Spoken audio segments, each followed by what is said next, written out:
O título desta palestra é A Agenda da Nova Era, mas eu vou falar mais do que apenas sobre a Nova Era. O campo é tão vasto, você não pode realmente cobrir tudo, mesmo que você divida em pequenas partes. Então, basicamente, tudo que nós estamos fazendo é criar peças de quebra-cabeça. E nós estamos juntando essas peças para formar a figura inteira de um massacre contra Jesus, como o Salvador da nossa alma e também particularmente contra a divindade de Jesus Cristo. Bem, quem está por trás do movimento da Nova Era? De novo, é triste dizer, mas o mesmo poder parece estar em toda parte. Por trás dos bastidores, como uma teia de aranha, cobrindo todos os cantos. Nenhum outro homem recebeu mais crédito por começar o movimento da Nova Era do que Teilhard de Chardin. Agora, quem era Teilhard de Chardin? Bem, a essas alturas vocês podem tentar adivinhar. Ele era um sacerdote jesuíta. Teilhard sonhou com uma humanidade que se fundia com Deus, cada um de nós percebendo a sua própria bondade no que ele chamou de ponto ômega. Essa crença inspirou muitos dos líderes da nova era de hoje em dia. E eu vou fazer citação de todos eles. Toda declaração que eu fizer, eu vou provar com uma citação. Eu não vou dizer nada de mim mesmo. De fato, Chardin é muito citado pelos escritores ocultistas da nova era. Então percebam o movimento jesuíta de novo, trabalhando na surdina, por trás dos bastidores. O próprio Chardin escreveu: uma convergência geral das religiões em um Cristo universal satisfaria a todos. Vejam que interessante. Ele diz: para mim parece que a única conversão possível do mundo é a única forma na qual a religião do futuro pode ser concebida. Teilhard de Chardin, Cristianismo e Evolução, página 130. Então, de novo, se nós vamos ter um sistema com base em Lúcifer, e nós vimos que a organização jesuíta, usando a maçonaria, tem proclamado a divindade de Satanás, e tem renegado ou degradado a Jesus Cristo, então, de novo, eles estão tentando descobrir um Cristo universal que satisfaça a todos. Mas eles não querem, de fato, Jesus Cristo, porque isso seria um exclusivismo.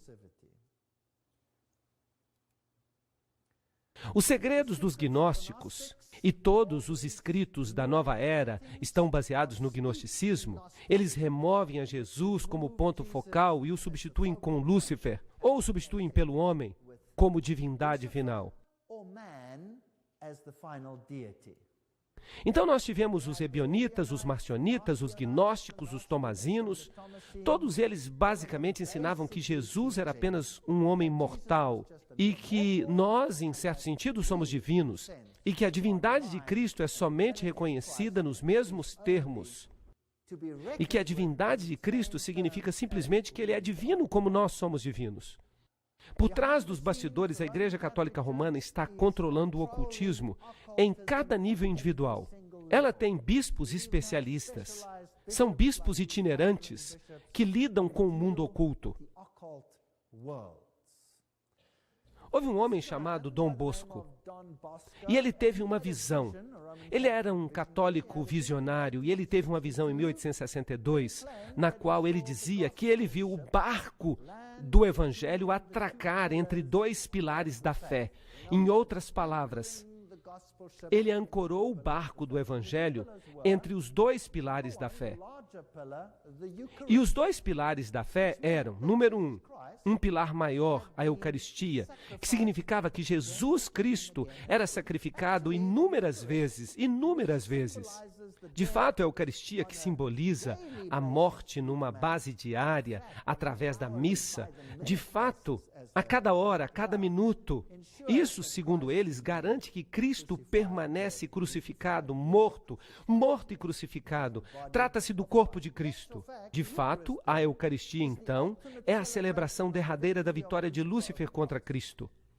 E o segundo pilar, que eles dizem que é menor, se chama Maria.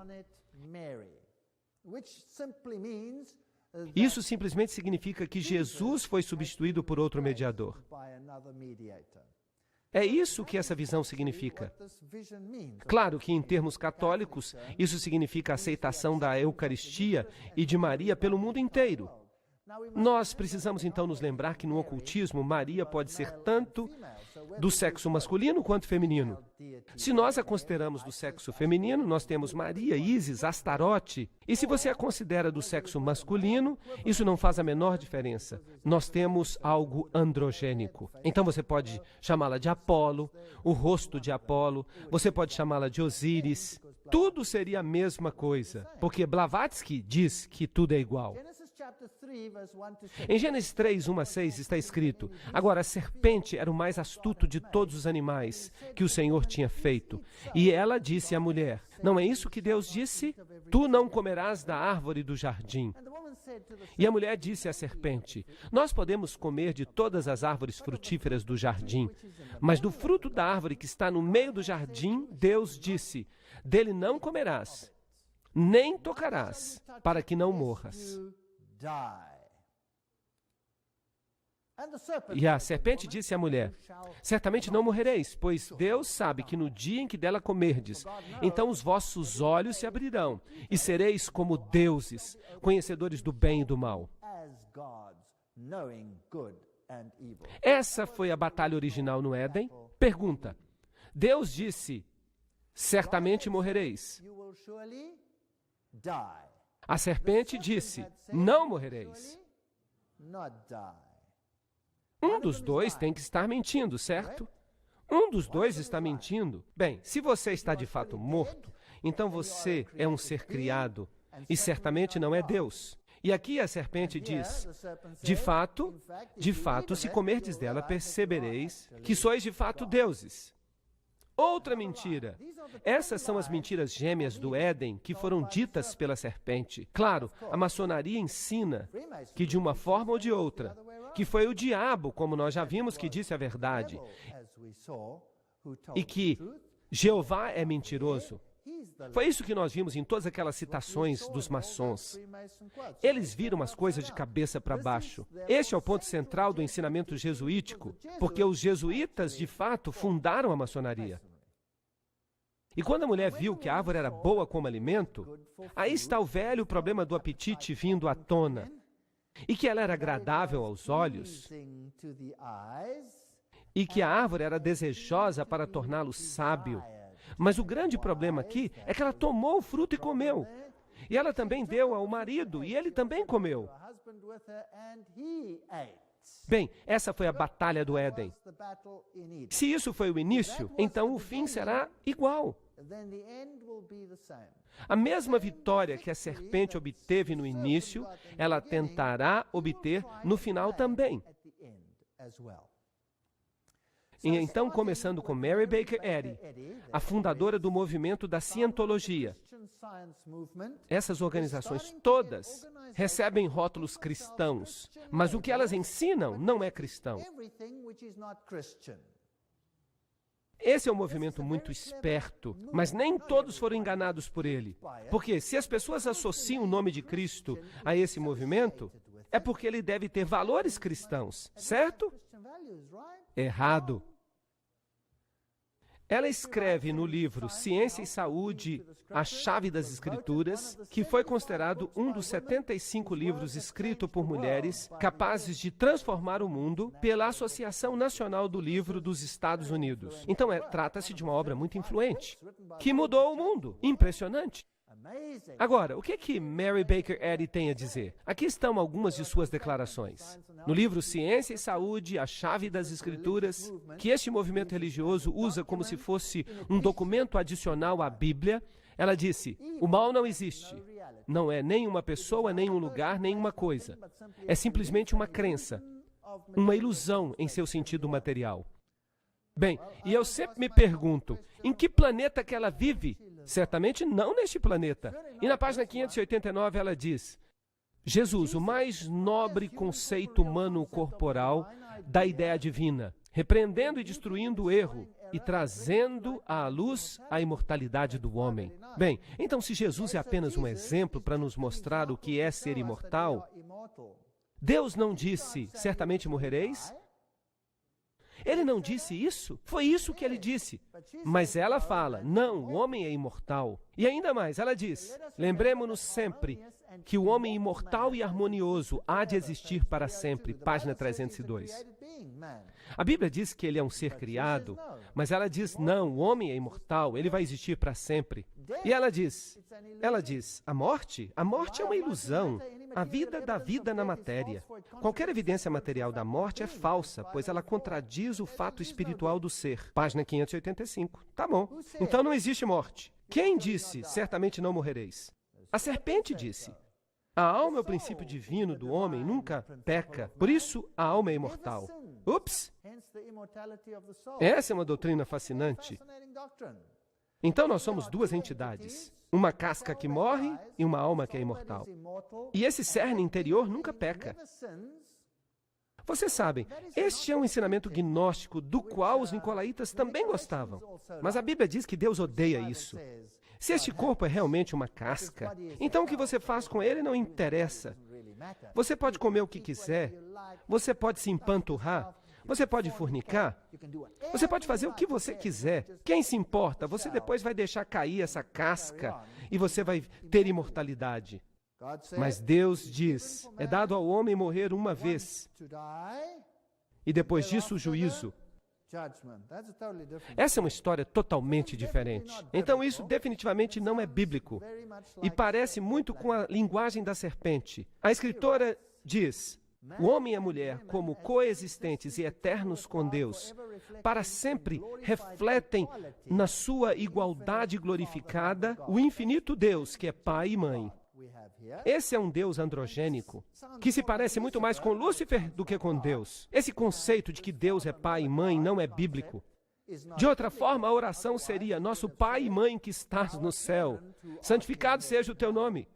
Mas não está escrito isso, está? Não, está escrito, nosso Pai que estás nos céus. Então esse movimento tenta se parecer cristão, mas há outro movimento que também tenta se parecer cristão. O movimento mórmon. Os mórmons se chamam a si mesmos de santos de Jesus Cristo dos últimos dias. Aqui temos o nome de Jesus Cristo sendo usado de novo. E toda a informação desta religião vem de um anjo chamado Moroni. Eu não quero nem fazer piadas com esse nome. E aqui está uma representação na qual ele está em pé em cima do globo, tocando a sua trombeta. Aqui temos uma típica igreja mórmon, sem janelas, como as lojas maçônicas, que também não têm janelas. E o fundador do movimento mórmon não é ninguém outro senão Joseph Smith. E Joseph Smith era um maçom de grau 33. E o que isso diz a você? Quem era o Deus dele? Se ele era um maçom de grau 33, então o Deus dele era Lúcifer. Agora, este aqui é o sucessor dele, ou o próximo profeta, como eles dizem. O líder mórmon Brigham Young, que sucedeu Joseph Smith, e ele também era um maçom de grau 33. Então vamos verificar isso. A Igreja de Jesus Cristo dos Santos dos Últimos Dias. Seu fundador, Joseph Smith, era um maçom de alto nível. Seu sucessor, Brigham Young, era também outro maçom. De acordo com o livro Roupa Negra, Brigham Young era um amigo íntimo de Peter de Smet, um dos mais poderosos jesuítas americanos do século XIX. Assassinos do Vaticano, página 182. Eles estão por toda parte. Mas eles não se sentam na fila da frente. Eles gostam das últimas cadeiras, para que não sejam descobertos. Aqui está Joseph recebendo do anjo Moroni os tabletes de ouro, com esta nova doutrina. Bem, eu não vou ficar falando de mim mesmo. É sempre bom a gente ver o que eles mesmos escreveram. No livro História da Igreja, está escrito: à noite eu recebi o primeiro grau da maçonaria na loja maçônica Nauvoo, que se reuniu num escritório comercial. Eu estava na loja maçônica e subi mais graus. Então aí você tem, direto da boca dos mormons. Isso não pode ser negado. O mormonismo foi iniciado pela maçonaria sob o controle de quem? Dos jesuítas, é claro. Agora, qual seria o principal motivo de começar uma organização que controla pelo menos um estado dos Estados Unidos? E que, junto com a maçonaria, controla todo o programa espacial? Porque todos que já foram ao espaço, ou é maçom, ou é mormon. Um dos dois. E é muito interessante que essa organização também tem o maior banco de dados sobre as pessoas do mundo. Eles sabem tudo sobre quem é você, quem são seus pais, onde você viveu, o que você fez. Eles sabem cada detalhe da sua vida. Eles têm um banco de dados. E esse banco de dados vai se tornar muito importante um dia em relação a compras e vendas e sobre quem é que vai ter direitos na nova dispensação. Por isso, eles realizam uma obra muito importante para a ordem jesuíta. Se você olha para os mormons, eles têm os mesmos rituais dos maçons. Eles se cumprimentam com apertos de mão, um pouco diferente, como vocês percebem. Eles têm apertos de mão secretos. Eles têm uma parafernália que acompanha esses apertos de mão. E aqui está o seu principal templo na cidade de Salt Lake. E vocês percebem que é um lugar bem fechado. E quando você vai lá e você observa, você percebe o olho que vê tudo com um aperto de mão maçônico. Você vê a lua, o símbolo de Baal Haddad, o sol, os pentagramas de cabeça para baixo. O antigo bruxo, maçom, mormon e satanista, Bill Schnoschlen, enfatizou que para o mágico, o pentagrama invertido tem apenas um único uso, o de invocar o poder de Satanás e manifestar o reino do demônio sobre a terra. Então aqui está o símbolo, bem nesse templo maçônico. Fui eu mesmo que tirei essas fotos. Eu estive lá. Outra citação. Você vai descobrir que o pentagrama satânico é valioso e indispensável se você tentar conjurar o poder infernal do nosso Senhor Satanás. Esse amuleto extremamente poderoso é o sinal do microcosmo e é o conjunto de todas as forças ocultas. Em outras palavras, não há nenhum amuleto ou talismã que seja mais poderoso ou que seja perto de ser tão poderoso quanto o pentagrama satânico. E é interessante que ele está em praticamente todas as bandeiras do mundo. Mas isso é outra história.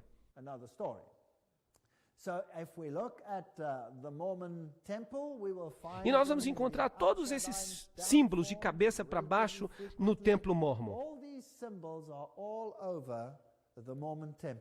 O olho que tudo vê aqui, os símbolos do sol ali, e tem círculos. Originalmente eles tinham até um ponto no meio, mas eles se tornaram um pouco mais clandestinos e eles removeram os pontos.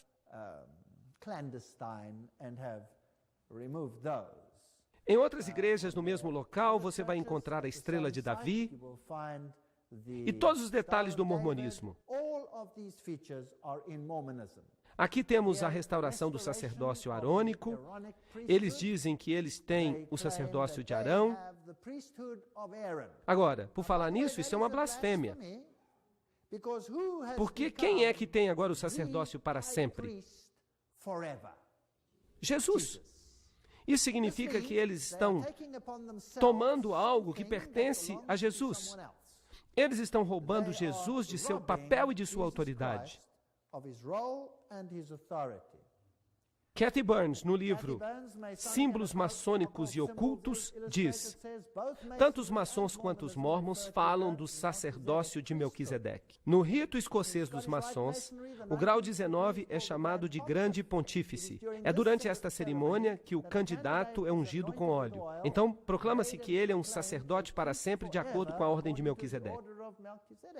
Eu pensava que só havia uma pessoa que pertencesse a essa ordem hoje. Mas não, tanto os mormons quanto os maçons dizem que pertencem.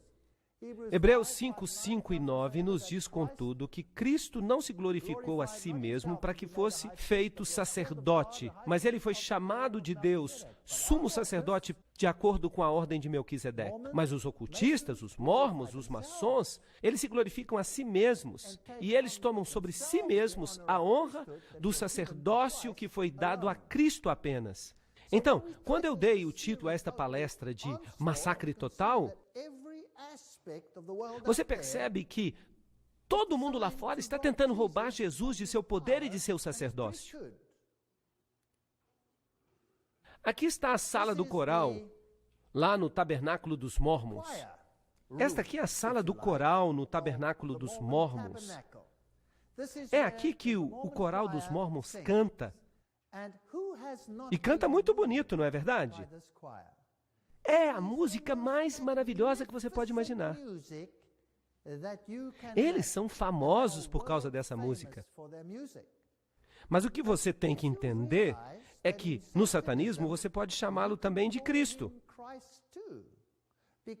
Porque Jesus significa Josué. E Josué significa Jeová Salvador. E Lúcifer se atribui o mesmo título. Então você pode cantar essas lindas músicas para outro espírito, dependendo de a quem você esteja obedecendo. E é claro, muitos desses pobres mormons não têm a menor ideia, porque no mormonismo também há graus. Você tem os iniciados embaixo, mas você também tem graus mais elevados. Então, os graus baixos não sabem nada. Por exemplo, essas freiras aqui que saem e ficam falando para as pessoas, dizendo coisas maravilhosas que elas leram, elas não percebem o que elas estão dizendo. E se você olhar para os prédios dos mormons, puxa vida, eles são impressionantes. O dinheiro não é um problema para eles. Mas e a doutrina mormon? Vamos dar uma olhada rapidamente na seção 27, Doutrinas e Concertos, no verso 11. Os mormons ensinam que Adão era Deus.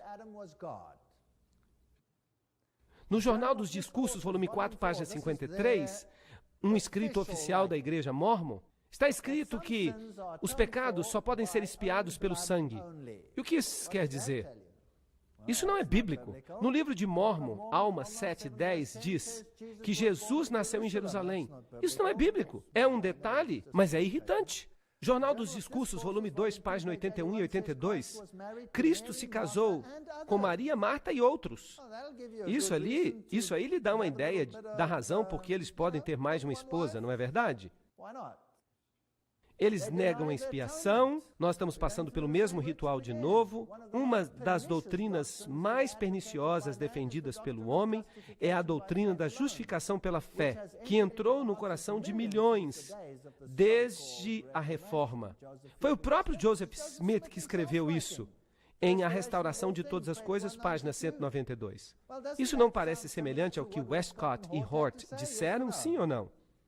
Bem, este é um ensinamento maçônico, e a Igreja Mormon nada mais é do que uma fachada para a maçonaria, que se faz passar pela religião de Jesus Cristo. O livro de Mormon, em Nefi 2, 22 a 25, diz: Adão caiu para que os homens se levantassem, e os homens se levantaram para que pudessem ter gozo. Então, Adão caiu para que os homens tenham gozo? Isso é interessante. De fato, isso é parte de uma adoração oculta ao sexo. Eu não ia querer discutir o que acontece nos altos escalões, mas o ponto-chave, o que basta dizer é que se um mormon morre, ele tem um monte de virgens lá em cima para mantê-lo ocupado, do outro lado. E o Deus deles é casado com literalmente milhares e milhares e milhões de mulheres e milhões de espíritos femininos. E Deus não faz nada senão fornicar da manhã até a noite para produzir as almas que devem entrar nos homens, para criar os homens. Há uma doutrina realmente muito estranha nesses ensinamentos secretos. Sterling W. Seal, membro do primeiro Quórum dos 70, declarou no Jornal do Deserto de 31 de julho de 1965, página 7. Em Cristo, Adão ainda é o cabeça. Adão caiu, mas caiu na direção certa. Ele caiu em direção ao alvo. Adão caiu, mas caiu para cima. E Jesus nos diz: subi para mais alto. Esta é uma linguagem que pertence tipicamente à serpente. Quando você cai, o que você consegue? Sabedoria. Você se torna como Deus. Você sobe, você não desce. E Brigham Young diz: o diabo contou a verdade sobre a divindade. Eu não culpo nossa mãe Eva. Eu não ia querer que ela deixasse de comer o fruto proibido por nenhuma razão. Pois pelo dom do pecado, a humanidade pode alcançar a bondade. Bem, quem é que está falando aqui? É o diabo que está falando. Ou é Jesus Cristo? Isto está em sua doutrinas e concertos. O homem estava também no início com Deus. A inteligência, a luz da verdade não foi criada ou feita, nem de fato poderia ser. De novo, está aí. A Igreja dos Mórmons nada mais é do que uma maçonaria que se faz passar por religião de Jesus Cristo e está enganando milhões nesse processo, sendo uma ferramenta da ordem jesuíta. A missa católica basicamente diz a mesma coisa. Oh, que bendito pecado que nos forneceu um Redentor tão grande. Esta é a figura de Cristo que eles têm no Templo Mórmon. Eu não sei se Jesus era mesmo assim. Quem sabe? O que eu sei é que o diabo quer se fazer passar por Jesus. Talvez Jesus tivesse essa aparência, eu não sei. Eu só vou descobrir quando ele vier nas nuvens do céu. E eu fico aqui imaginando, será que ele tinha mesmo essa barba dividida, parecendo um bode? Aqui está o líder, Joseph Smith. E se você olhar para essas figuras aqui, você vai ver uma colmeia. E se você der uma olhada neste livro, As Duas Babilônias, você vai perceber que a colmeia é o símbolo do paganismo, símbolo dos deuses pagãos. Agora, essa é uma história fascinante. Vejam que o mundo está sendo controlado pelos ocultistas. E os ocultistas se organizam em famílias. Então você tem essas famílias ocultistas que controlam o mundo. E algumas pessoas chegam a exagerar. Elas dizem que há uma conexão com répteis e que há famílias de répteis. Vocês já ouviram histórias assim antes?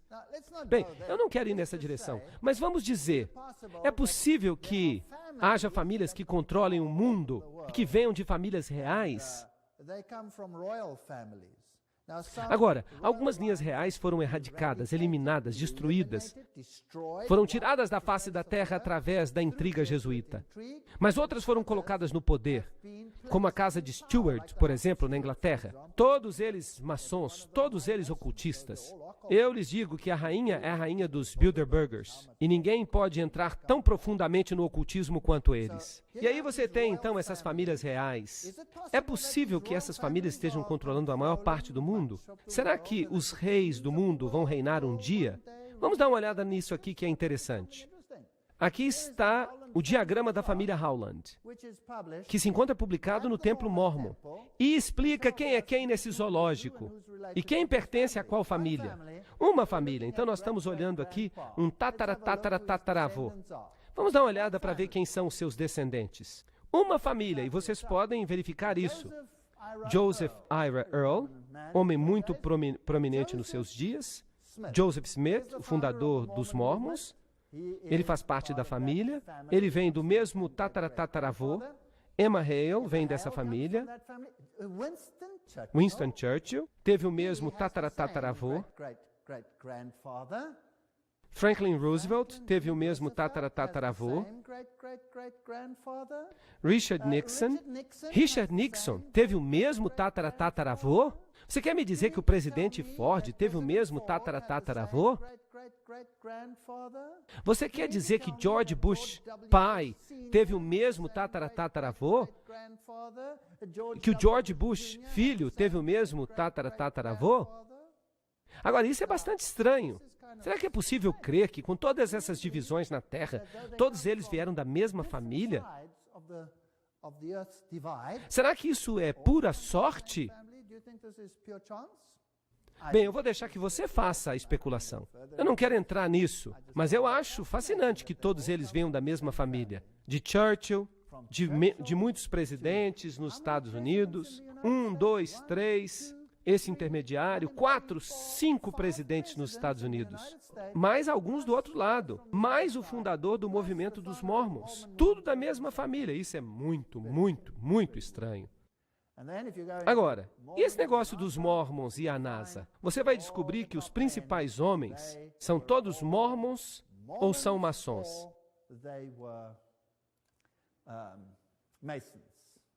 Se você entrar num templo maçom, você vai encontrar as fotografias dos presidentes. E você vai encontrar todas as fotografias dos astros que foram até o céu. Aqui está o Conselho Supremo do Rito Escocês, a jurisdição maçônica do Norte, o calendário, Eles têm um próprio calendário de 1998 e ele conta algumas coisas muito interessantes. Alguém aqui reconhece esse homem? Buzz Aldrin. Alguém aqui reconhece aquele outro? É o coronel John Glenn. E eles nos informam que todos eles eram maçons de grau 33. A lista é simplesmente interminável. Nós discutimos que praticamente todo presidente era maçom. E você os encontra nas listas presidenciais maçônicas. E a maçonaria também está por trás do movimento da Nova Era. Aqui nós temos uma revista original, a revista da maçonaria. E o título é Nova Era. Mas porque havia uma conexão muito forte com a maçonaria, eles mudaram o nome para Rito Escocês. Bem, algumas pessoas ficam me dizendo que eu não tenho os livros dos quais eu falo, que eu estou tirando essas coisas todas da minha cartola. Mas eu me dei o trabalho de colocá-los todos no meu carpete e de tirar uma fotografia deles. Aqui está o livro de Pike, Morais e Dogma. Aqui está o livro de Blavatsky, A Doutrina Secreta, A Nova Enciclopédia da Maçonaria. Vários livros. Agora, algumas pessoas ficam dizendo que eu tirei essa foto de um outro lugar e depois fiz uma montagem no tapete. Então, da próxima vez que eu tirar essa foto, eu vou colocar alguns livros na minha boca, eu vou colocar alguns livros na minha mão, eu vou colocar alguns livros entre os meus dedos do pé. Eu realmente tenho todos esses livros. Aqui está Alice Bailey, a sacerdotisa e profetisa do movimento da Nova Era. Lembram-se que ela recebia mensagens do Djwhal Khul de Tibete? Nós falamos disso quando nós falamos sobre a maçonaria. Levítico 19:31 diz: Não vos volteis para médios ou necromantes, não vos contamineis com eles, eu sou o Senhor vosso Deus. E compete ao homem morrer uma vez, mas depois disso o juízo. Hebreus 9:17. Então vamos tentar ouvir essas vozes de modo claro. Quando essas vozes são ouvidas, elas não são contrárias ao verso? Provavelmente sim. Esta mulher escreveu mais livros do que qualquer outra mulher nos 2 últimos séculos. Uma das escritoras mais prolíficas de todos os tempos, Alice Bailey. Seus livros foram publicados sob o símbolo da flor lótus e foram publicados por uma editora cujo nome é Companhia de Publicação Lúcifer. E isso causou muita movimentação quando eles mudaram o nome para Lucis Trust, a confiança da luz. Agora, só há uma outra mulher que escreveu tanto quanto ela no último século. Vocês sabiam disso? Ou nos últimos 2 séculos. Só há 2 mulheres que podem competir nesta questão. Uma é Alice Bailey e a outra eu vou apresentar para vocês em outra palestra. Então eu quero que vocês vejam aqui esta fila de livros e eu quero que vocês se lembrem que houve uma outra mulher que escreveu provavelmente ainda mais do que isso. Um dos livros dela, Problemas da Humanidade, com os símbolos maçônicos nele. O reaparecimento de Cristo está aqui. Este aqui é um livro para preparação para a volta de Cristo. E Alice Bailey escreveu: esquecendo das coisas que para trás ficam, eu avanço nas minhas possibilidades espirituais. Eu me dedico de novo ao serviço daquele que virá. E eu faço tudo o que eu posso para preparar as mentes e os corações dos homens para aquele evento. Eu não tenho outra intenção na minha vida. Agora, este que vai voltar não é Jesus Cristo, porque ela é uma adoradora de Lúcifer. Quem é que ele está dizendo que vai vir? Lúcifer. Mas eles o chamam de Cristo. Agora, que outro movimento está esperando a volta de Cristo, entre aspas? O movimento Mórmon, certo? Eles estão dizendo que ele voltará e que ele se apresentará no seu templo em Salt Lake City. Aqui está outro movimento que talvez interesse a vocês: as Testemunhas de Jeová. E há milhões e milhões de testemunhas de Jeová no mundo hoje. E as Testemunhas de Jeová foram formadas por C.T. Russell, que viveu entre 1852 e 1916. Ele é o fundador das Testemunhas de Jeová. Eles veementemente negam qualquer conexão maçônica, mas esse homem era um maçom de grau 33. Já está ficando até monótono, não é verdade? Está ficando monótono. Vamos dar uma olhada e vamos ver se a gente consegue cavar alguma coisa. O Plano Divino para os Séculos. Manual de ajuda para os estudantes bíblicos. Aqui está, na língua norueguesa. Notem o símbolo que eles usam na frente, é o símbolo do Deus Ra. O Deus Sol Ra o equivalente do deus Shamash. Aqui está a torre de vigia original de 1º de dezembro de 1916. Não se pode negar mais. Aí está. Eu mesmo tirei a foto. E aí está o símbolo da maçonaria que eles usam. Está aí o símbolo maçônico sobre o livro. E aí também se descreve como o fundador, Russell, morreu.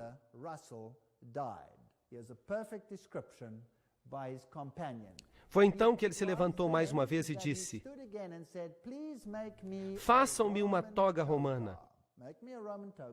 Ele estava morrendo e eles lhe fizeram uma toga romana de um lençol que ele colocou. Eu não compreendia o que ele quis dizer, mas a sua voz tinha se tornado tão fraca que ele tinha que repetir praticamente tudo.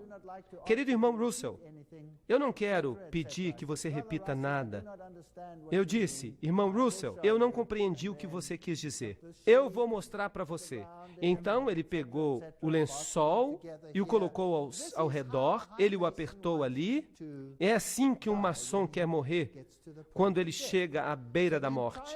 Então todo o ritual maçônico, o alto ritual maçônico da morte é descrito aqui. Russell era um alto maçom, um maçom de grau 33, quer você queira ou não. Então esta é uma sociedade oculta que finge representar a Jeová, Yahvé. Se você olha para a sepultura, você vai ver que ela também tinha um símbolo maçônico. E essa coroa sobre ela. E as primeiras torres de vigia também usavam esse simbolismo. Aqui está, ali também. Você o vê nas primeiras torres de vigia. Mas você precisa de cópias antigas. Eu obtive essa daqui de um testemunho de Jeová, que deixou aquela igreja quando ficou velho. Então, se nós observarmos os ensinamentos dos testemunhos de Jeová, eles são a organização que mais fez predições de profecia do que quaisquer outras. Aqui está o diagrama dos séculos. Todas elas não deram em nada.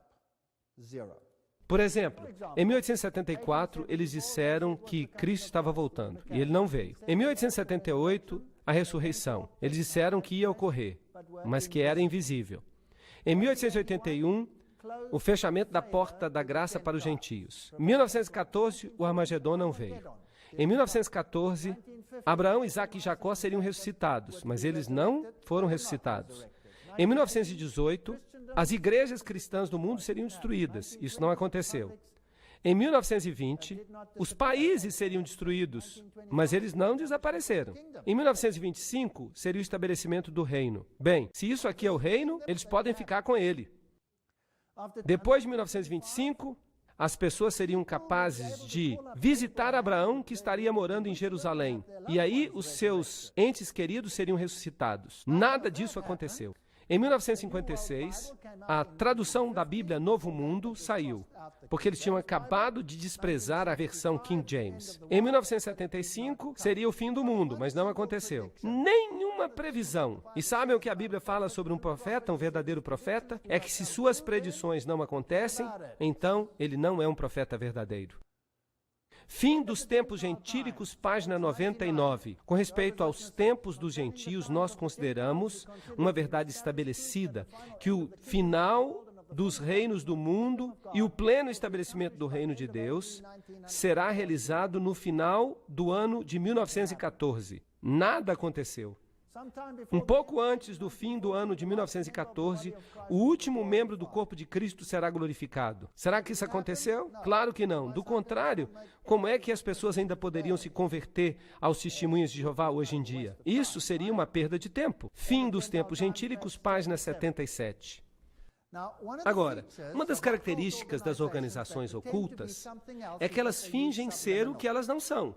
usando coisas subliminares. Subliminar é aquilo que fica escondido numa figura, para que você não perceba que de fato é um demônio. Eles também usam isso em filmes.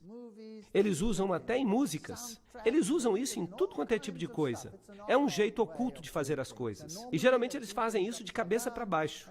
Fazem também muitas outras coisas. Então, se você observa as velhas torres de vigia, se você der uma olhada nelas, você descobre rostos de demônio, rituais maçônicos ocultos nas fotos. Então, por exemplo, este anjo na terra e no mar representando a Cristo, ele tem essas dobras em suas mãos. E se você olhar com cuidado, você vai ver que é o rosto de um demônio.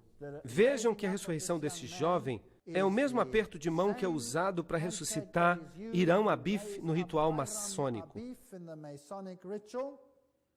É o que eles chamam de pegada do leão. Então isso é maçônico. Agora, você também vai notar que esse dedo aqui também está um pouco deslocado na figura. Isso é uma coisa que é relativamente frequente. E se você olhar essa inocente figura da torre de vigia aqui, se você der uma olhada bem de perto, se você observar o nó da árvore, você percebe a cabeça do bode. Há chifres e olhos. Aqui está o crânio. Então você tem o símbolo do bode aqui. E se você observa esse homem deste lado, ele parece muito inocente. Mas se você o virar de cabeça para baixo e você olhar com cuidado, você percebe o rosto de um demônio no seu cabelo. Agora, talvez você pense que isso é só um acaso. Bem, vamos continuar. Aqui está o anjo de novo, com o mesmo dedo deslocado. As chaves usadas são as chaves romanas. E tem muitos S's na roupa, símbolos de Lúcifer. E esta figura aqui está tão cheia de símbolos maçônicos que simplesmente ela não é verdadeira. O anjo aqui tem inúmeros símbolos maçônicos nele. E tudo aqui que você tem é subliminar. Eu não sei se vocês estão percebendo o subliminar. Vocês conseguem perceber o subliminar no vestido da mulher? Vocês conseguem enxergar uma coisa aqui que não parece certa?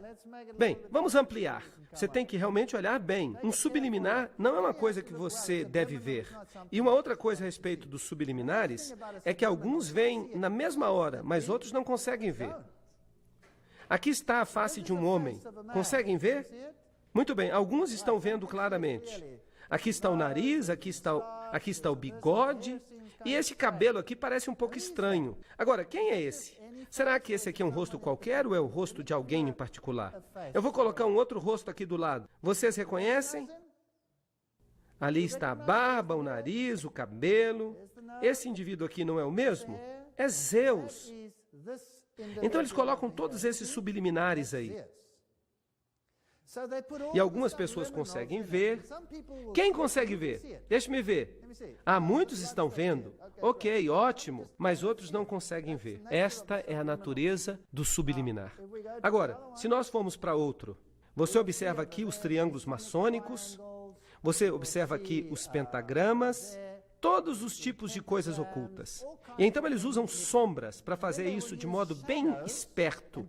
Aqui está Jesus, supostamente, e eles dão a Jesus um olhar diferente. Para os testemunhas de Jeová, eles o colocam com cabelo curto. Ah, notem que este pé é um pé de bode como sombra. Então eles usam essas mensagens subliminares. Aqui de novo você olha as roupas e você pode ver um S nas dobras. Eles usam muitos símbolos. Aqui, esta religião, de novo, uma religião que começou com os maçons, porque a ideia é que quanto mais distrações você tiver, menos chances você tem de estudar tudo. Isso não faz sentido? E qual é o objetivo de todas essas religiões? Tirar a divindade de Jesus Cristo. Esse é o objetivo dessas religiões.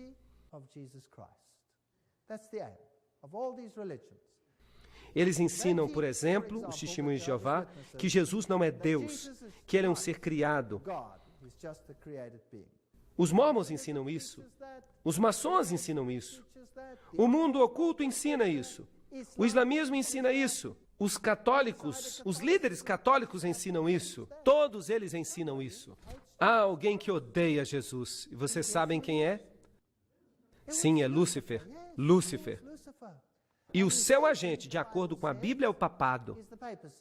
E eles vão usar o papado para alcançar os seus objetivos.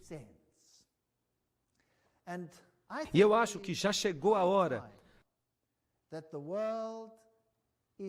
de o mundo ver a natureza e a magnitude desse massacre total contra Jesus Cristo como Senhor Salvador, o único Salvador do nosso planeta.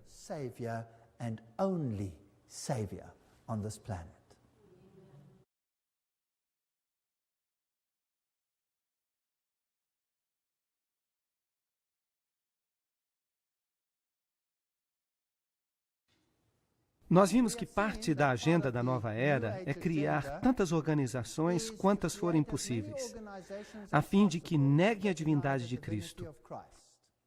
Agora, se você quer cobrir todas as bases, você também tem que alcançar essas pessoas que não vão facilmente para a igreja. Esta organização aqui é a organização Bahá'í, de Haifa, em Israel, em junho de 2003. Quase 500 mil de pessoas já visitaram os jardins que estão ao redor do santuário de Bab, no Monte Carmelo. É aqui que ele vive, ou onde ele é representado. É claro que ele não vive mais lá. Eles primeiramente abriram para o público em 4 de junho de 2001. No Carmelo, eles colocaram este templo. Agora, nesta representação do templo, você vai ver todos os símbolos de novo. As estrelas, os símbolos que acompanham a estrela. A fé Bahá'í diz: a unidade fundamental de todas as religiões é o seu principal objetivo. Bem, Teilhard de Chardin também diz: devemos fazer com que todos aceitem o Cristo universal que satisfaça a todos. A investigação independente da verdade, a igualdade entre homens e mulheres, a eliminação do preconceito, a educação universal. 6º, o estabelecimento de uma língua internacional auxiliar. Soluções espirituais para os problemas econômicos, a harmonia entre ciência e religião, a obtenção da paz mundial através da cooperação internacional. Tão poderosa é a luz da unidade que ela pode iluminar, e eu odeio essas palavras. Eu tenho uma alergia total a essas palavras do ocultismo, o mundo inteiro. Bem, então eles querem colocar todas as religiões juntas debaixo de uma estrela. E esta estrela definitivamente não é Deus. A aurora dourada em Israel. Aí você tem o símbolo da nova era. Parte da nova era tem que ver com revelações místicas. Os ensinamentos do Cristo, os 2 pilares de Jaquim e Boaz. Então vem o touro, Áries, o carneiro, Buda, Krishna, Sankarasharva. E temos a era de peixes, que nos trouxe Cristo. Então, eventualmente, nós vamos ter um Cristo universal. Esta é a teologia da nova era. E ela começa, é claro, com Jaquim e Boaz, que também são o cerne, a alma da maçonaria. De novo, a maçonaria está controlando todas essas coisas.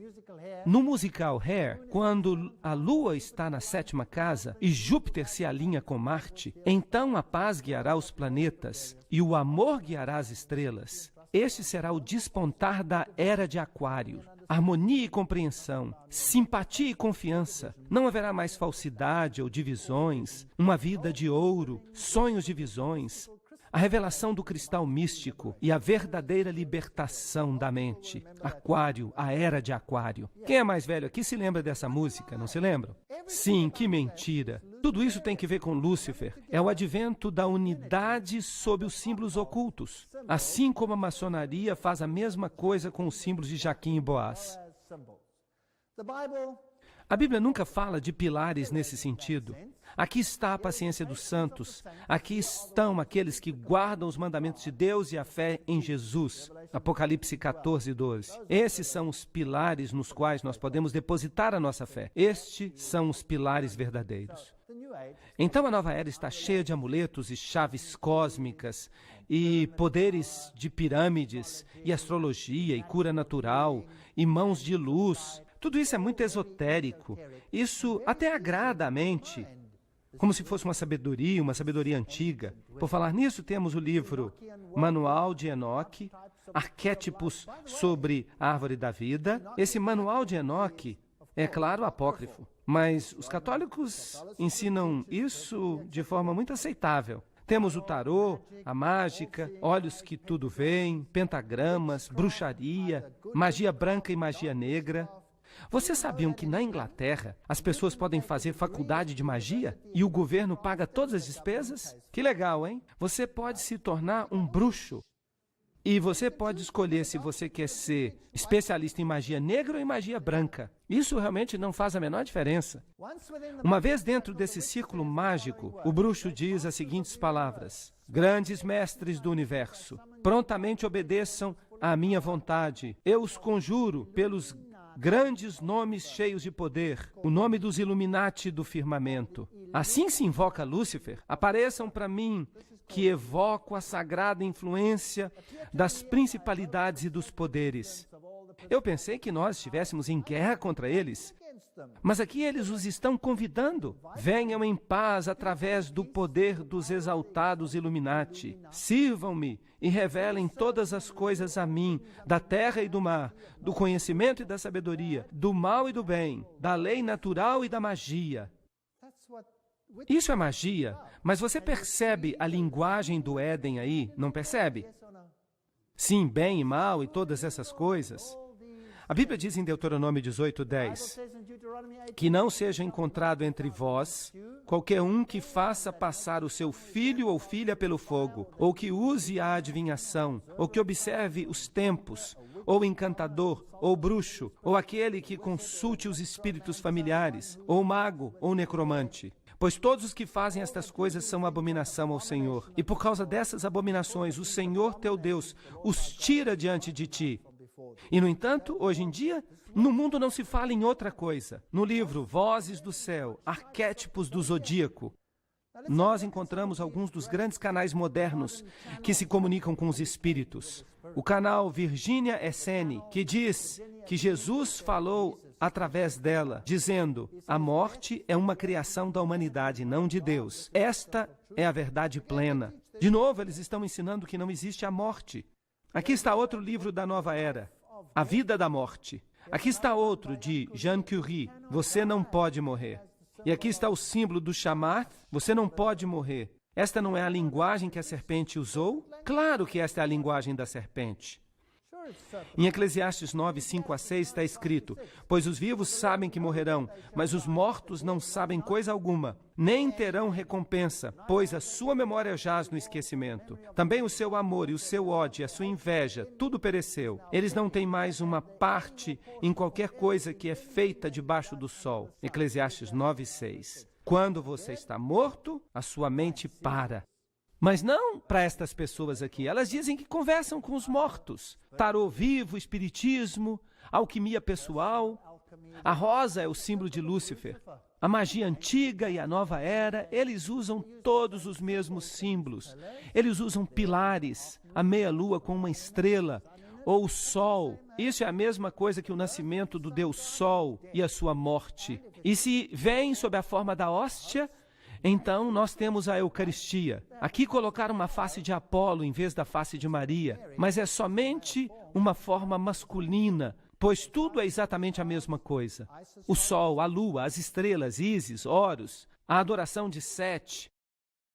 Outro canal é J.Z. Knight, de Nova York. Ela é provavelmente a médium mais famosa do mundo hoje. Ela conversa com um espírito chamado Ramta. E todas as estrelas de Hollywood são clientes dela. Aí está ela.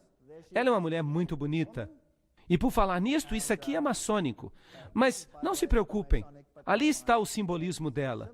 E você percebe que se trata de um triângulo.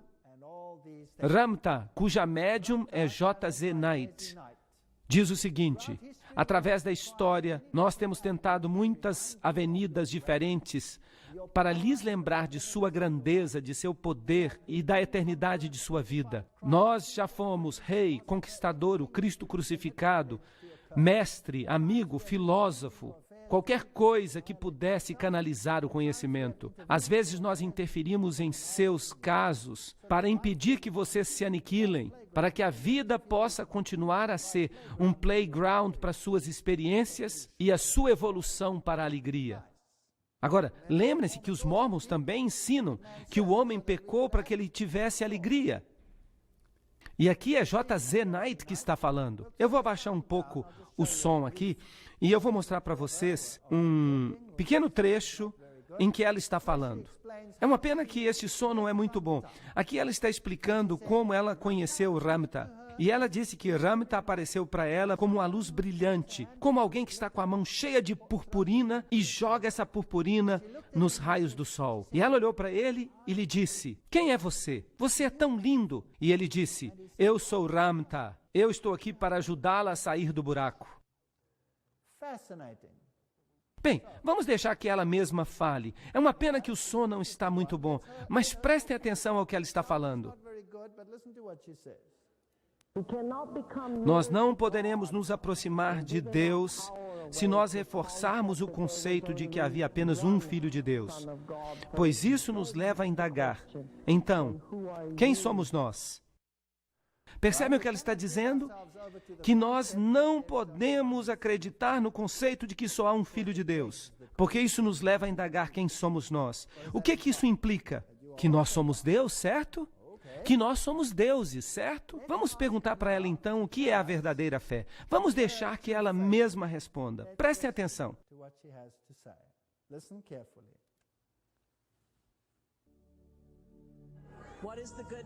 Quais são as boas novas? As boas novas não são nada além do que a igreja chama de blasfêmia, porque a única forma de explicar às pessoas comuns que elas são divinas é se elas são deuses. Mas, no entanto, as pessoas proíbem que esse ensinamento seja dado. Só há um lugar no qual Deus é explicado. Trata-se do conceito mais extraordinário e simples, e nada tem que ver com a igreja. É de fato a nêmesis da igreja, e se chama ciência. Bem, então aqui se toca uma música rock. Então, pergunto, será que eles não querem que você saiba isso? Que você é Deus? E que a igreja não quer que você saiba que você é Deus? Mas a nêmesis da igreja vai ser a ciência. Felizmente, se a ciência quer destruir a igreja, será que ela está fazendo um bom trabalho? O que nós temos de fato é falsa ciência. São ensinamentos impressionantes. Então, às vezes, você precisa de um pouco de ajuda para passar para o outro lado. Então, eles usam drogas.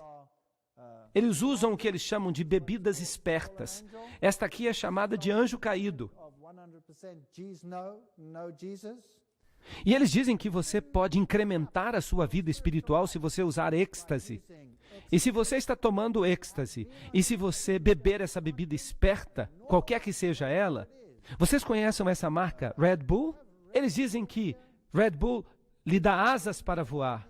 E todas essas bebidas com muita cafeína, elas têm o poder de desencadear em você uma viagem. Então a nova era também ensina como você pode se tornar divino e como você pode controlar outras pessoas. No mundo dos negócios, você então tem um desempenho maravilhoso. Aqui está um jovem andando sobre brasas. E a Bíblia proíbe isso. Isso é feito no hinduísmo, que ensina que você pode se tornar divino e que você pode obter resultados através de uma atenção focada. Que você pode olhar para uma pessoa e simplesmente por olhar essa pessoa, você pode obrigá-la a fazer tudo o que você quer. Uma vez um jovem veio até mim e me disse: eu posso obrigar você a fazer tudo o que eu quero que você faça. E eu disse para ele: você não pode me obrigar a fazer nada que Deus não queira que eu faça. Aqui está o caso de Ellen Schumann. Ela começou a ouvir uma voz inaudível que lhe ditava mensagens. E isso continuou durante 7 anos. Ela escreveu um livro intitulado Curso em Milagres. Ela passou 3 meses meditando antes de começar a escrever. Então, ela escreveu o livro. Mas por que eu? Porque você deseja conhecer a verdadeira pessoa que eu sou. Você está disposta a me servir. E você me deu permissão para entrar na sua vida. E então as mensagens continuaram. E ela finalmente escreveu o que este Espírito disse que ela escrevesse. E Jesus Cristo, qual foi a primeira declaração que ela fez? Nós não precisamos de ajuda para entrar no céu, porque nós nunca saímos de lá. Vocês conseguem perceber aqui a destruição completa da divindade e da morte substitucionária de Jesus Cristo? A salvação oferecida por Cristo é destruída. E então, ela ensina os cânticos que você tem que cantar. Eu não sou meu corpo, eu sou livre. pois eu ainda estou do jeito que Deus me criou. Em outras palavras, há aqui um aspecto de vida eterna. O curso é o início e não o fim. E quando você passa por este curso, a dor se torna minha própria ideia e não é mais o pensamento de Deus. Eu invoco o nome de Deus e o meu próprio nome. Para mim, isso é blasfêmia do mais alto grau. E ela continua escrevendo: não existe morte porque o Filho de Deus é como seu Pai. Percebam que eles dão essas razões patéticas. Isso não tem lógica alguma. Nada que você faça pode mudar o amor eterno. Esqueça os seus sonhos de pecado e culpa. Mas o que a Bíblia diz? É por causa do pecado que Jesus teve que vir e morrer por nós. Isso não é verdade? Sim, mas se você for esquecer essas coisas, porque não há mais morte, bem, então você pode continuar vivendo como sempre viveu. A cientologia ensina que você deve se tornar claro. Trata-se de um modo de vida científico como na Nova Era. E então você passa a usar detectores de mentira e eles entram nos detalhes mais íntimos da sua vida pessoal e eventualmente você fica com raiva quando você mente sobre alguma coisa e eles então confrontam a você. É uma forma de confissão. E então você acaba liberado e você passa a flutuar e você se torna Deus. Está escrito no livro Mágica e a Mente Ocidental. O ponto central da religião do Novo Mundo é a aproximação com o divino. Se vocês se aproximarem dele, ele se aproximará de vocês. E existe uma hierarquia. A religião do Novo Mundo será a grande aproximação do divino que unificará todas as religiões.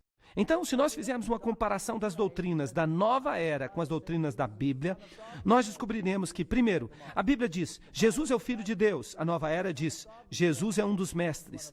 Em segundo lugar, a Bíblia diz que somos salvos pela graça. A nova era diz que você alcança a divindade através das obras. Número 3, a Bíblia diz que Jesus é o único caminho. E a nova era diz que você tem que despertar a consciência de Cristo dentro de você. Quarto, a Bíblia diz que Lúcifer é o diabo, mas a nova era diz que Lúcifer é o verdadeiro Filho de Deus. Número 5, a Bíblia diz que nós devemos adorar a Deus, mas a nova era diz, adorem a criação. Número 6, a Bíblia diz, o homem foi criado, a nova era diz, o homem físico evoluiu, o homem espiritual sempre existiu. Número 7, a Bíblia diz que Deus não é parte da criação, mas a nova era diz panteísmo. E eles dizem que se eles quiserem, o próprio Lúcifer pode aparecer para eles. Então a Bíblia ensina a ressurreição, a nova era ensina a reencarnação. A Bíblia ensina que a palavra é a verdade, a nova era diz que a verdade é interior. A Bíblia diz que nós devemos esperar pela segunda vinda, a nova era diz esperem por Maitreya. A Bíblia diz que devemos abandonar o pecado, a nova era diz que não há pecado, esqueçam do pecado. E finalmente a Bíblia diz que nós devemos nos tornar como Cristo pela santificação, mas a nova era diz, descubram o poder interior. E a Madre Teresa, que foi uma grande adepta da nova era, diz o seguinte, eu espero que eu esteja me convertendo, mas eu não estou me referindo ao que você pensa. Se, ao nos depararmos face a face com Deus e o aceitarmos em nossas vidas, então nós estamos nos convertendo. Nós nos tornamos um melhor hindu, um melhor muçulmano, um melhor católico, um melhor o que quer que seja que sejamos. Que abordagem eu deveria usar? Para mim, naturalmente, seria uma aproximação católica. Para você, seria uma aproximação hindu. Para outra pessoa, uma aproximação budista, de acordo com a consciência de cada um. O que Deus é em sua mente, é isso que você precisa aceitar. Será que essa doutrina é bíblica? Não!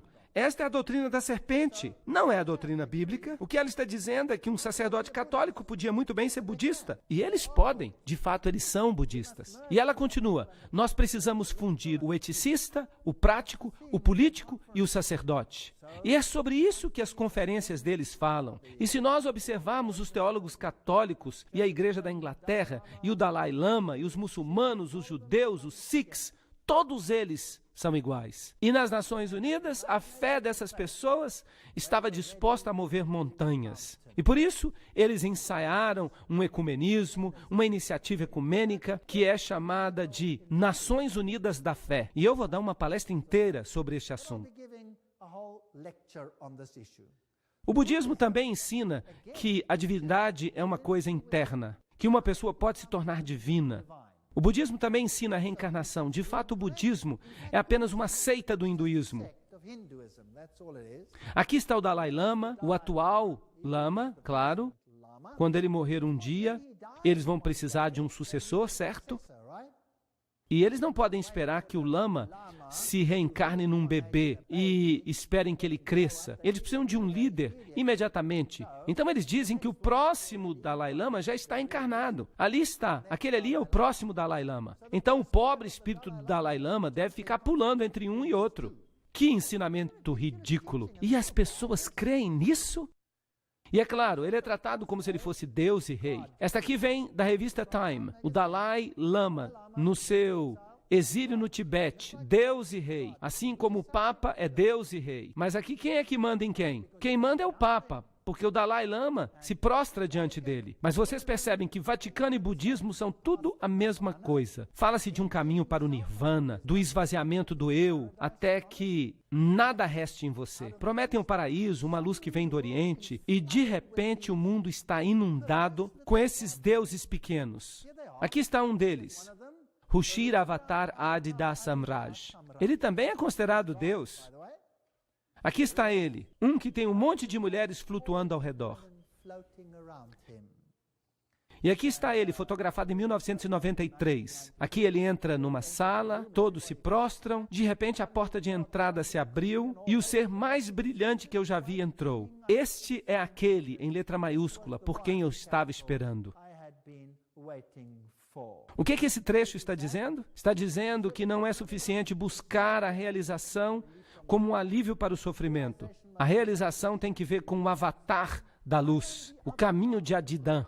Nada tem que ver com o alívio do sofrimento. Tem que ver com felicidade. Tem que ver com o amor. Tudo sob a condição de buscarem refúgio em mim. Todos devem se apaixonar por mim. Eu não quero me apaixonar com esse carinha gordinho aí, não. Alguém aqui quer? Mas vamos ter cuidado, não vamos ser preconceituosos, porque tem muita gente por aí que acredita que ele é Deus mesmo. Esta aqui é Amrita Amanda Mai. Ama é seu apelido. Agora, vocês acham que essas pessoas que estão aqui são gente pequena, simplesmente fazendo um passeio? Claro que não. Esses aqui são dignitários das Nações Unidas. Aqui está ela recebendo a recompensa por uma iniciativa pela paz global empreendida por mulheres religiosas e líderes espirituais em Genebra. E ela é uma das porta-vozes das Nações Unidas. Mas ela também é adorada. Ela é uma deusa. Você pode adorá-la e está tudo bem. Aqui está o discurso de ama nas Nações Unidas. Esta é a única verdade que brilha na criação. Rios e montanhas, plantas e animais, sol, lua e estrelas, você e eu. O que é tudo isso? Como é que nós podemos chamar isso? Panteísmo. E ela continua. Todas são expressões de uma única realidade. É a assimilação desta verdade em nossa vida e a aquisição de uma compreensão mais profunda que vão nos ajudar a descobrir a beleza inerente nesta diversidade. Quando nós trabalhamos juntos como uma família global, não simplesmente enfatizando uma raça, uma religião ou uma nação, a paz e a felicidade vão prevalecer de novo. Blá, blá, blá, blá, blá, blá, blá, blá. Lágrimas, divisão e conflito desaparecerão. Tudo isso parece tão bom. É isso que o mundo quer ouvir, mas não é bíblico, certamente não é. Este aqui era o avatar Meher Baba. Vocês perceberam uma coisa em comum nesses nomes? Baba, Baba, Baba, Baba. O que Baba significa? Vocês se lembram? Portão, portão, Babel, a porta para El. Nós temos aqui a fabricação de Babilônia. O Dalai Lama como homem divino. Este homem aqui é o fundador do movimento Hare Krishna. E ele se intitula Sua Graça Divina. Não é legal? Eu sempre tenho dificuldade para pronunciar o seu nome. Ase Bhaktivedanta Swami Prabhupada. Que seja. E aí estão alguns dos seus templos. Você pode entrar aí. E ele se senta num altar em todos os templos do mundo. E aí estão esses pobres jovens Hare Krishna, que andam por aí com a cabeça raspada e com sua música e suas flores. Eles adoram este pequeno homem Deus aí. E em todas as suas pinturas, sempre há 12 ao redor de um. 12 ao redor de um. Aqui você tem 12 virgens vestais ao redor de um. Satanás quer copiar a Jesus em tudo, não quer? Jesus tinha 12 discípulos ao redor de um. Havia 12 tribos de Israel ao redor de Jeová. Satanás é um plagiador do original. Ele nunca é nada mais do que uma cópia mal feita. E se você quer se tornar Hare Krishna, você tem que ser pobre. A menos que você seja George Harrison ou um dos Beatles.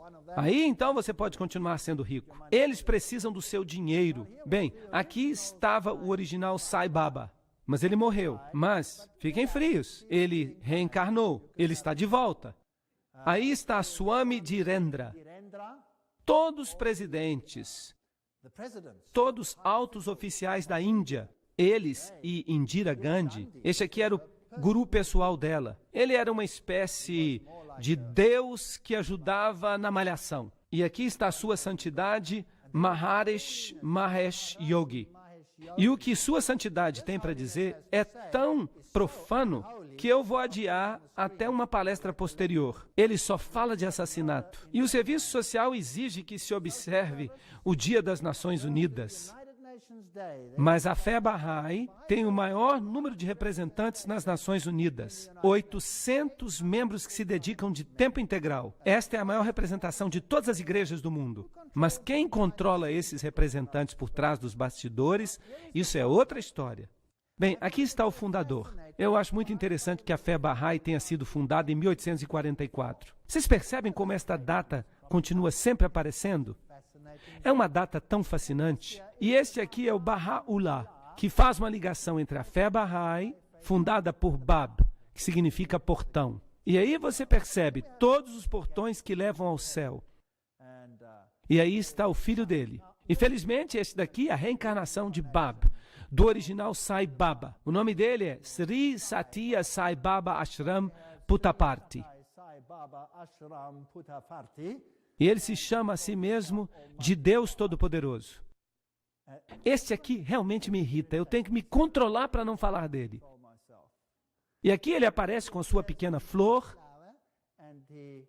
E aqui ele está num carro de ouro. E aqui está o seu santuário, onde ele tenta reunir todas as principais religiões.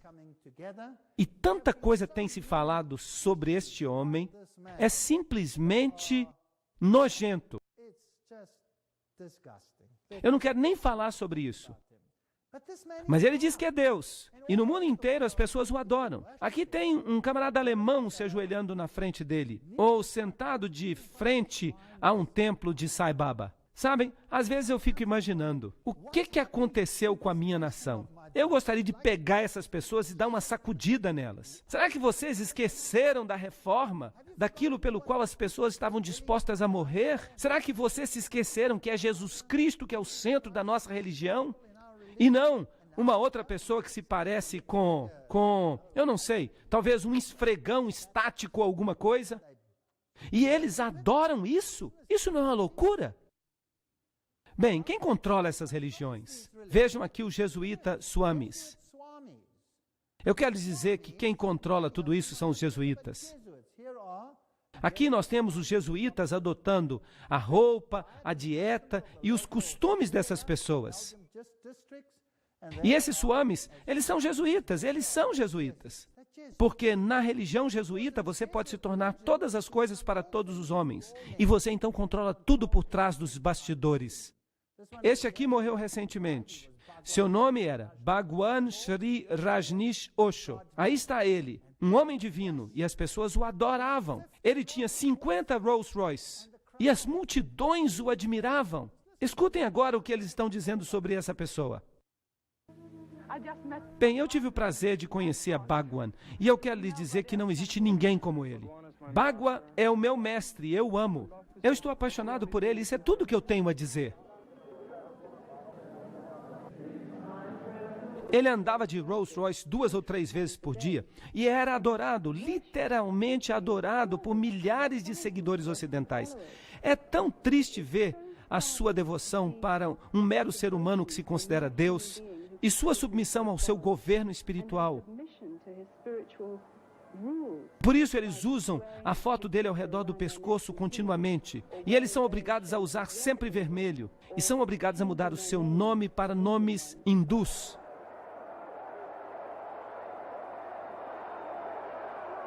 A generosidade desse homem, que faz com que ninguém suspeite que ele é o próprio Deus que caminha sobre a terra. Para o hindu, o guru é muito importante. O guru é o seu senhor, o seu mestre, o seu salvador, maior mesmo do que Deus.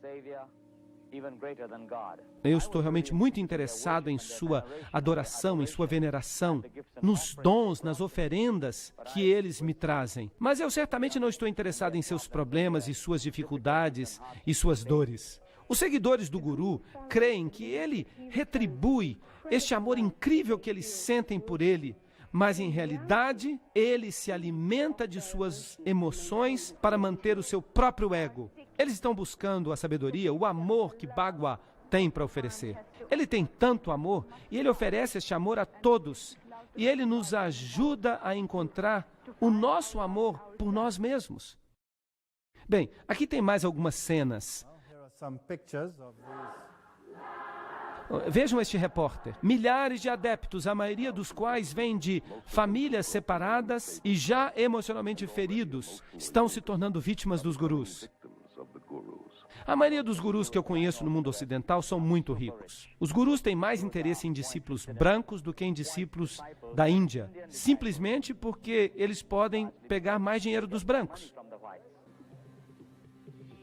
Eles têm adquirido inúmeras propriedades, eles têm contratado guarda-costas, eles vivem num luxo muito grande, eles têm os próprios hotéis, suas próprias frotas de aviões. E até helicópteros, no caso de Rajneesh.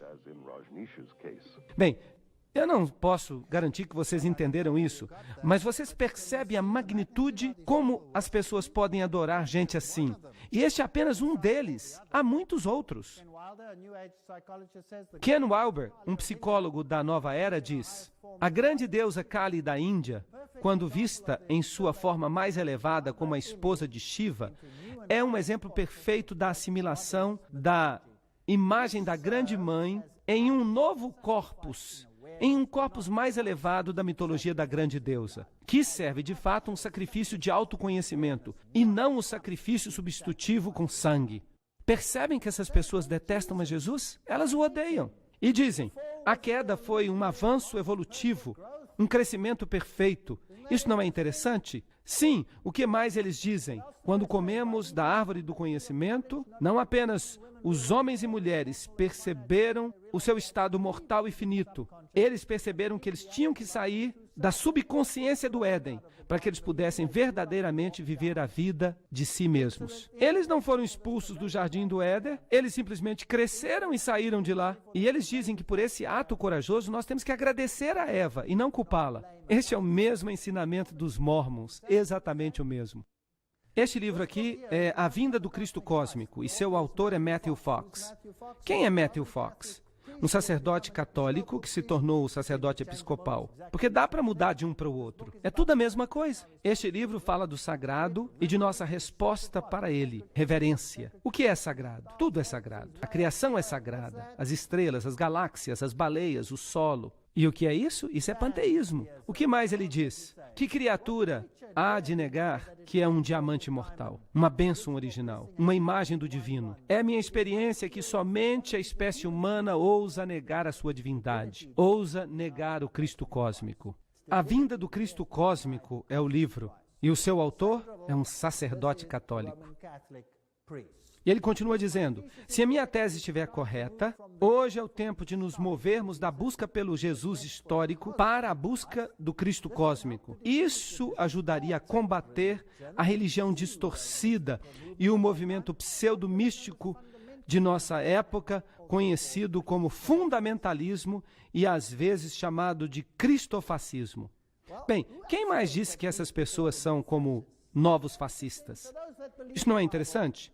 Então, aqueles que creem na Bíblia são cristofascistas. E se você crê no Cristo cósmico, então tudo bem. E ele continua. Talvez precisemos de um novo concílio ecumênico. Este deveria ser profundamente ecumênico e reuniria toda a sabedoria das religiões mundiais. Agora, não pensem que Matthew Fox é um peixe pequeno. Ele é um dos principais pensadores desse movimento. E o que esse Cristo cósmico faz? O que ele fará? Ele vai mudar os nossos costumes? Ele vai nos levar a uma sexualidade mais profunda? Percebem? Isso é interessante. E o que mais ele fará? A Eucaristia. Essa será a promessa do eros maternal nele. O que ele está querendo é trazer de volta o velho culto sexual a Ísis. E isso é nojento. Um dos principais aspectos do movimento da nova era é preparar o mundo para a vinda do Cristo cósmico, o reaparecimento do Cristo. E então, a mente precisa estar afinada com o ocultismo. É aí que Harry Potter e todos os outros entram. Os Sinais de Mão de Mary Grant-Pré. Ela é a artista que faz a pintura das cenas dos filmes, que pintou o palco, que pintou o cenário para o filme da Formiga e para outros filmes. J.K. Rowling é a autora. J.K. Rowling é a autora. Vocês sabiam que os nomes usados aí são de fato nomes de demônios? São nomes verdadeiros. E que ela usa mensagens subliminares de contaminação, de mistura de palavras. Por exemplo, um dos seus personagens é chamado de Blavatsky, em vez de Blavatsky. Então isto é ocultismo no seu nível mais elevado. E as pessoas ficam dizendo que esses filmes são bons, que não tem nada de satânico neles. Um dos principais apoiadores dos livros de Harry Potter no cristianismo hoje, e isso aqui é uma citação da revista do Billy Graham.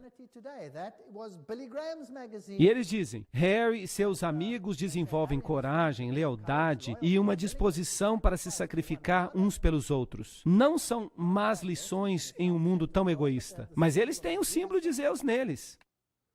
Bem, então o que o movimento da nova era quer fazer? Ele quer alterar o estado de consciência, introduzir sonhos e visões, astrologia, adivinhação, espiritismo, mágica, feitiços, amuletos, solstício, sacrifício humano, sexo sagrado e adoração à serpente. É isso basicamente o que eles querem. E como eles querem conseguir isso? Eles tentam apresentá-lo de uma forma mais palatável. Eles tentam vencer o preconceito das pessoas, misturar crenças novas, redefinir palavras, reescrever a história, prover experiências místicas, imergir os alunos em formas cativantes de uma nova crença. Eles usam crenças-alvo para responder às indagações e exigir pureza. Desde que você exija pureza, tudo bem.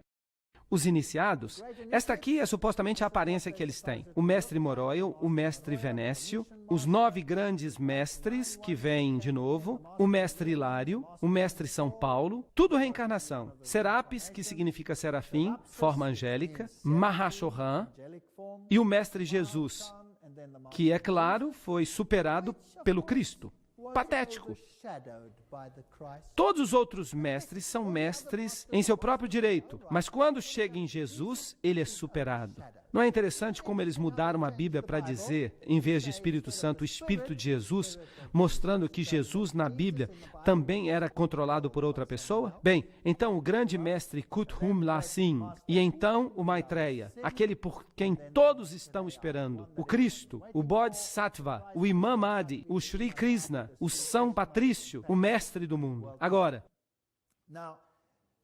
seu agente ou médium no mundo de hoje é Benjamin Creme. E Benjamin Creme é um artista britânico, um antigo estudante de filosofia esotérica, e ele se tornou a principal fonte de informação sobre a vinda do Maitreya. Nascido em Glasgow em 1922, começou a estudar arte muito cedo, e ele se tornou um ótimo pintor no estilo modernista. A sua página na internet é muito interessante. O nome dela é Share International, e é claro que ela tem muitos links com o quê?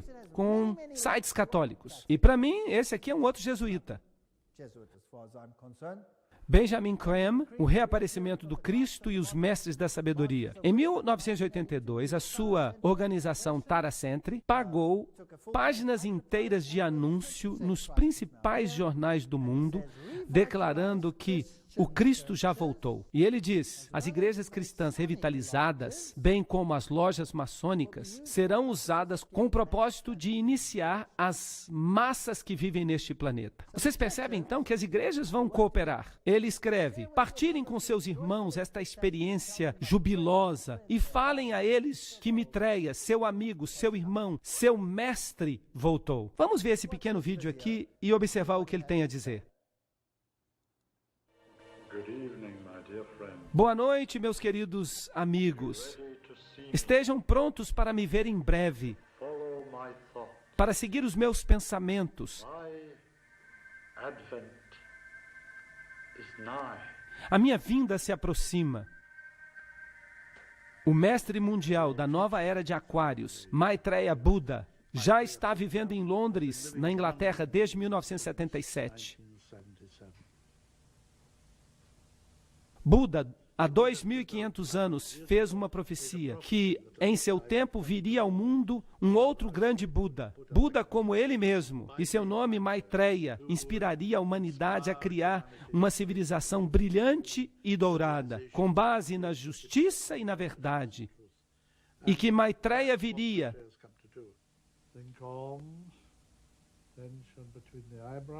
Ele é agora membro da comunidade asiática de Londres. Ele vive lá como um homem comum, embora aqueles que estão ao seu redor saibam que ele é um homem excepcional. Tudo que eu escuto, ele escuta. E ele pode dar ensinamentos através de mim. Ele pode inspirar, ele pode curar. Então ele tem um veículo, como uma janela para o mundo através da qual ele pode observar. Ele me disse para pegar um gravador, e eu fiz isso, um gravador portátil, e ele começou a ditar, e eu repetia isso no microfone. E uma noite, 3 meses depois do nosso primeiro contato, eu ouvi a voz de Maitreya. Ele não falou muito. O que ele disse foi simples. Ele falou, eu mesmo vou voltar. Será o passo evolutivo mais extraordinário que a humanidade dará. Nós podemos ou aceitar este princípio ou destruí-lo.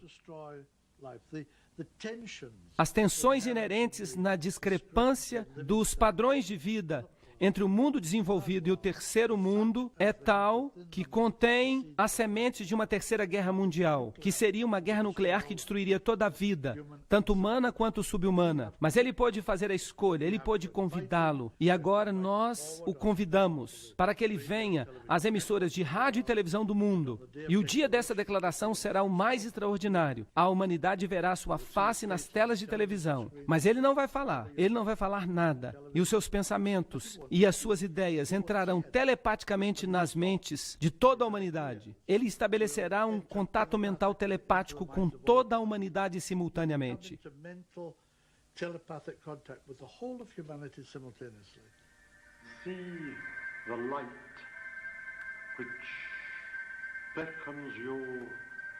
Vejam a luz que vai levá-los para o futuro, o som que vai levá-los para a eternidade.